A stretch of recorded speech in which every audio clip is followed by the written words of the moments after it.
اچھا بھائی، عاشورہ کے روزے کی فضیلت جموں کشمیر سے پوچھا محمد اقبال نے، وہ میں نے آپ کے سامنے بیان کر دی۔ نبی صلی اللہ علیہ وسلم نے فرمایا 1 سال کے گناہوں کا کفارہ ہے۔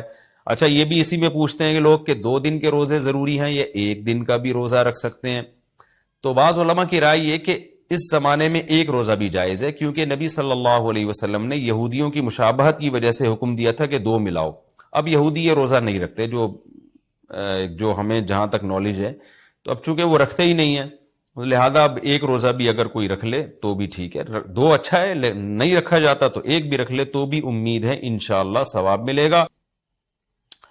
اچھا یہ بھی ایک سوال پوچھتے ہیں لوگ کہ جیسے بھائی نے پوچھا کہ یعنی قضا روزے کی نیت کرنا، یہ راول پنڈی سے محمد اسماعیل نے پوچھا تھا۔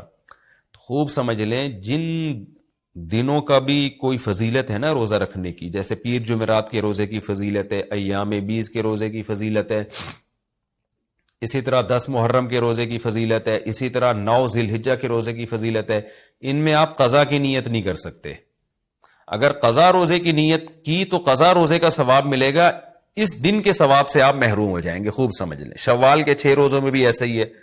خواتین کیا کرتی ہیں، مینسز کی وجہ سے جو رمضان کے روزے چھوٹ گئے، انہوں نے کہا چلو شوال کے 6 روزے کی نیت بھی کر لو اور رمضان کے قضا روزے کی نیت بھی کر لو، تو گریوی میں دونوں کام ہو جائیں گے۔ تو ایسا نہیں ہے، ایک ہی ہوگا، یا تو قضا رکھیں یا نفل۔ اگر قضا روزے رکھے تو پھر وہ نفل کا ثواب نہیں ملے گا، نفل رکھے تو قضا کا ثواب نہیں ملے گا۔ ان روزوں میں تداخل نہیں ہوتا، نفل اور قضا روزے جمع نہیں ہو سکتے۔ تو اس لیے عاشورہ کے دن عاشورہ کی نیت ہی کریں، قضا پھر پہلے یا بعد میں رکھ لیں۔ 10 محرم کو کون کون سے نبی کو نجات ملی؟ یہ بھی سوال میں نے دہرایا تھا، محمد نے پوچھا ہے۔ تو دیکھیں اس بارے میں صرف ایک واقعہ مستند ہے، حضرت موسیٰ علیہ السلام کو فرعون سے نجات ملی۔ اس کے علاوہ 10 محرم کی طرف جتنے قصے منقول ہیں، ابراہیم علیہ السلام کو آگ میں ڈالا گیا، پھر آدم علیہ السلام دنیا میں آئے، یا اس دن قیامت آئے گی، یہ سب من گھڑت ہیں، ان کی کوئی حیثیت نہیں ہے، ان کو نہیں بیان کرنا چاہیے۔ قیامت کیا محرم میں آئے گی؟ ایسا نہیں ہے، ہمیں نہیں پتا محرم میں آئے گی یا سفر میں آئے گی۔ سورہ طٰہٰ میں اللہ نے صاف طور پر بتا دیا کہ اکاد اخفیہا لتجزا کل نفس بما تسعی، میں قیامت کے دن کو چھپا دوں گا۔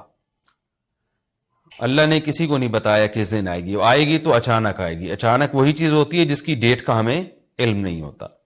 لا تأتیکم الا بغتہ، قرآن کہتے ہیں اچانک آئے گی، تو اچانک کا مطلب اس کی ڈیٹ اللہ نے، اس کا سال، اس کا مہینہ اللہ نے ہمیں نہیں بتایا، تبھی تو اچانک آئے گی وہ۔